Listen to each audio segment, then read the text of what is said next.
Hey everyone, are you thinking about joining the food delivery revolution with Deliveroo?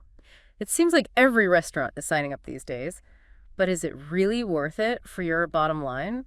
That's what we're diving into today. We're going to unpack the real story behind those Deliveroo fees. And trust me, there's more to it than meets the eye. Okay, you've got my attention. We've got excerpts from Menuvial Blog's 2024 Guide to Deliveroo Fees, and it's time to get into the details. So let's say you're a restaurant owner and you're thinking, okay, should I be on Deliveroo? What's the first thing you need to wrap your head around? You absolutely need to understand the full impact of those fees on your operation. It's tempting to just focus on the commission percentage, but Deliveroo's involvement goes way beyond just taking a cut of each order. It's more than just, here's the food, now give me my money. Exactly. Think of it this way. Deliveroo is handling everything from connecting with customers to handling the logistics of delivery to processing payments. That's a significant chunk of your operational burden that they're taking on. So it's like they're saying, focus on the food, we'll handle the rest. I can see how that would be tempting, especially on a busy Friday night. But that convenience comes with a price tag, right? Right, and that's where those fees come into play.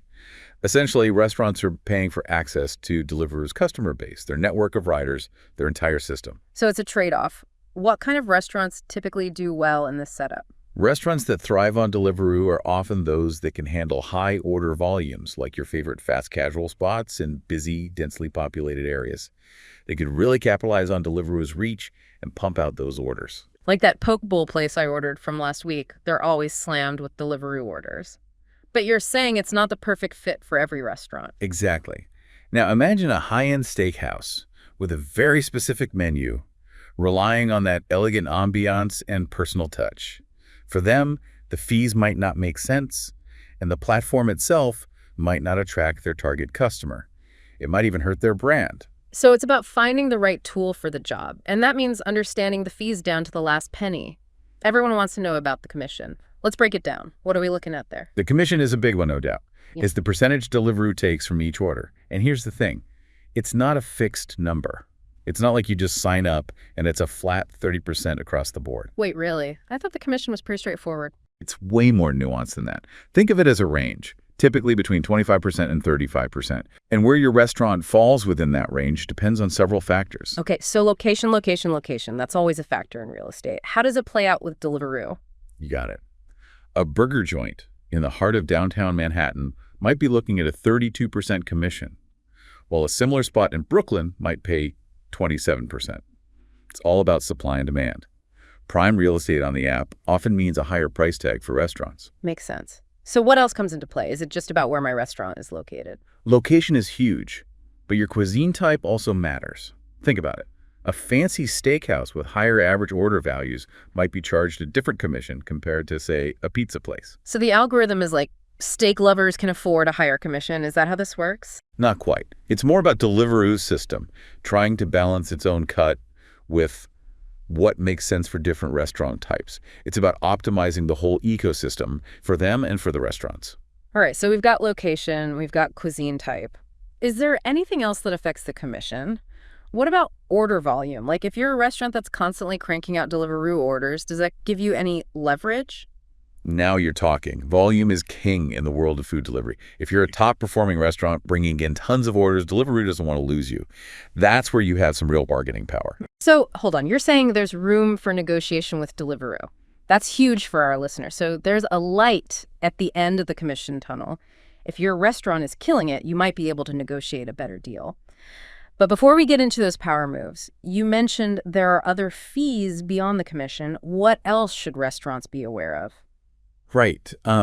It's not just about the commission. You've got additional fees that can sneak up on you if you're not careful. Okay. Think of it like this. The commission covers Deliveroo's core service.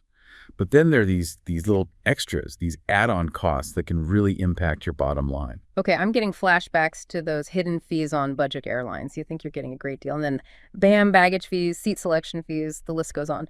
So what kind of extras are we talking about with Deliveroo? Well, for starters, you've got your standard service charges. These are things like payment processing fees, those small percentages taken out of each transaction. Right. You might also see fees for using Deliveroo's rider fleet. So even though the customer pays a delivery fee, the restaurant is still responsible for a portion of that. Often, yes. Deliveroo uses those fees to cover their operational costs.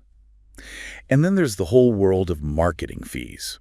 Remember those promotional tools we talked about? Sponsored listings, special offers to attract customers? Yeah. Those shiny bells and whistles can come with a hefty price tag. It's like they're saying, hey, want to stand out from the crowd, it'll cost you. I can see how these fees could really add up. Exactly. That's why it's so crucial to look at the big picture, not just those initial commission percentages. To truly understand the financial impact, you need to factor everything in. This feels like a crucial takeaway for our listeners, especially those just starting out. It's easy to get caught up in the excitement of reaching new customers, but you don't want to overlook those sneaky fees that can eat into your profits. Absolutely. Those fees can make or break your margins, especially if you're not paying close attention. It's a classic case of death by 1,000 cuts, or should I say 1,000 fees. Ouch, I felt that. Okay, so let's say you're a restaurant owner, you've done your homework, and you're thinking, all right, I need to negotiate some better terms with Deliveroo. What are your options? Is it even possible to negotiate with these guys? It's not always a walk in the park, but it is possible, especially if you have some leverage. Okay, and when you say leverage, what do you mean? Is it as simple as calling them up and saying, hey, I deserve a better deal? It takes a bit more finesse than that. Remember how we talked about order volume being king? That's your leverage. Okay. If you're a high-performing restaurant, consistently bringing a ton of orders, Deliveroo doesn't want to lose you. That's when you have real bargaining power. So it's like, hey, Deliveroo, we're kind of a big deal on your platform. How about showing us some love with a lower commission rate? Exactly. You want to highlight the value you bring to their platform. Show them the numbers, demonstrate your success. Another effective strategy is bundling services. Let's say you're using multiple Deliveroo services like their marketing tools in addition to the delivery platform. You can try to negotiate a package deal, a discounted rate for using multiple services. So play it cool, know your worth, and bundle those services. Got it. Now, our friends at Menuvio Blog have highlighted some inspiring success stories from restaurants that were able to negotiate with Deliveroo. What kind of wins are we talking about? Give our listeners some hope. Some savvy restaurants have managed to lock in lower commission rates, sometimes even tiered rates based on their sales volume.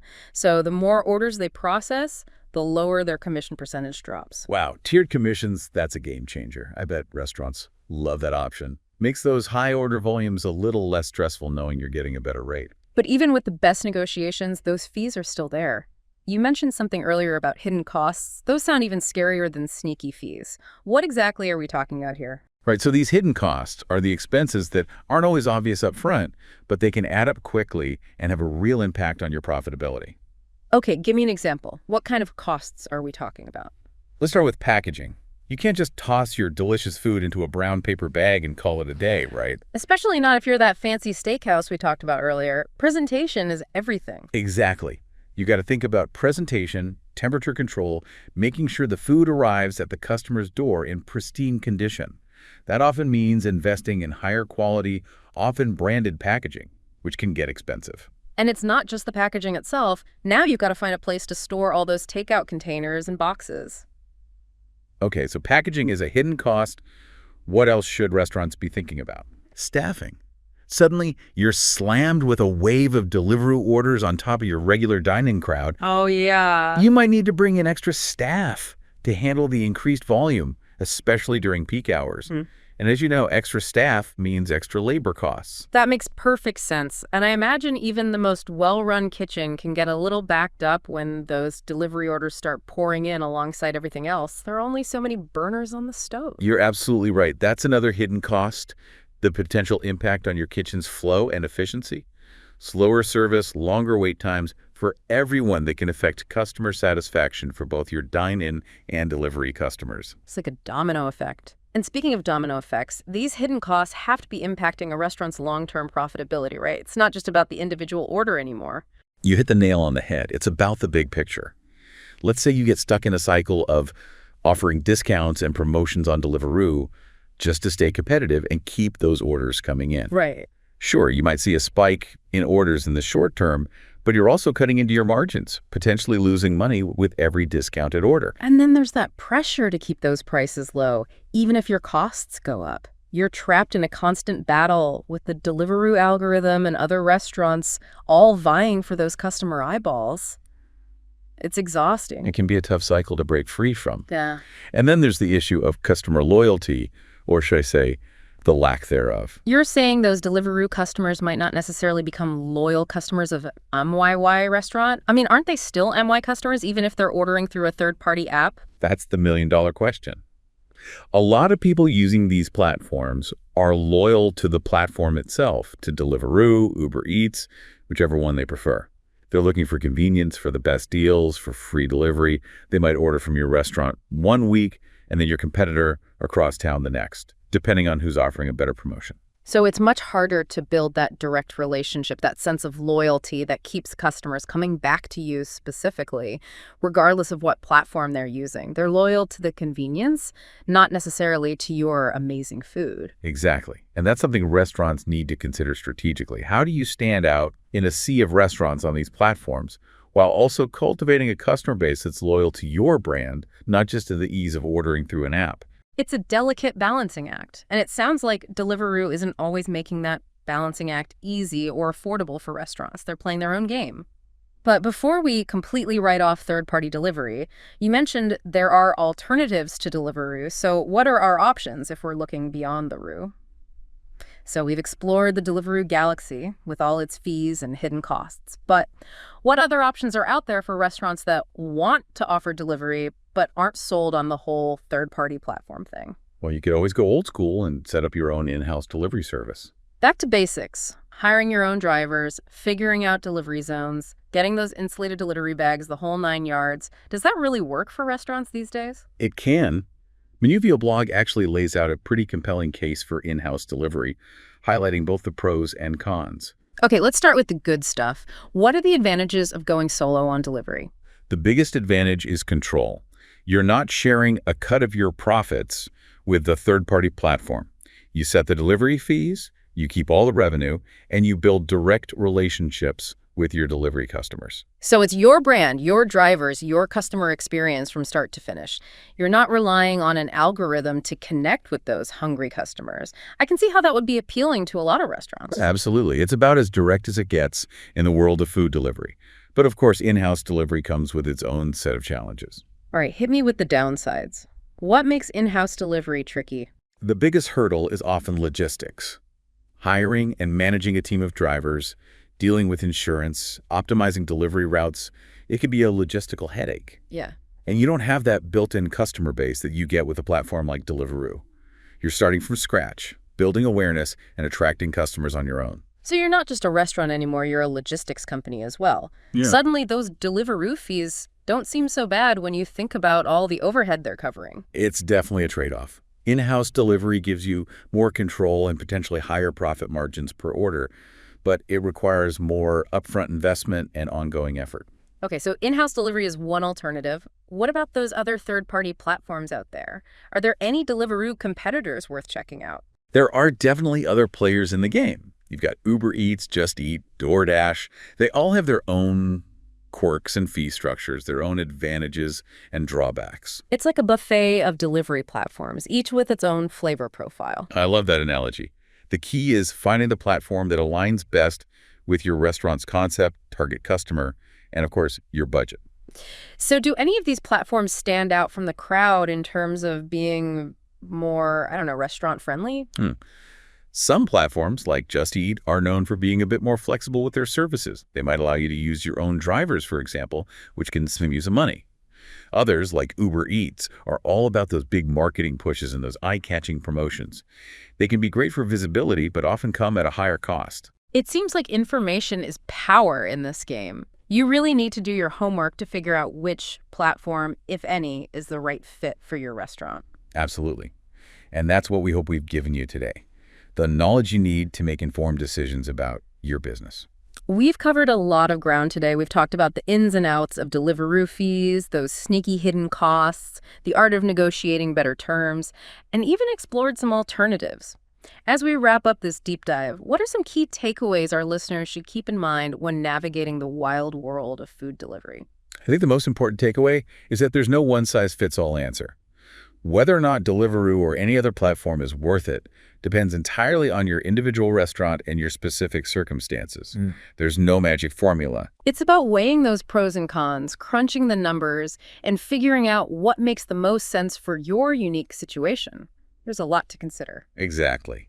Don't be afraid to ask tough questions, negotiate those fees, and explore all your options before making a decision. And remember, the food delivery landscape is constantly changing.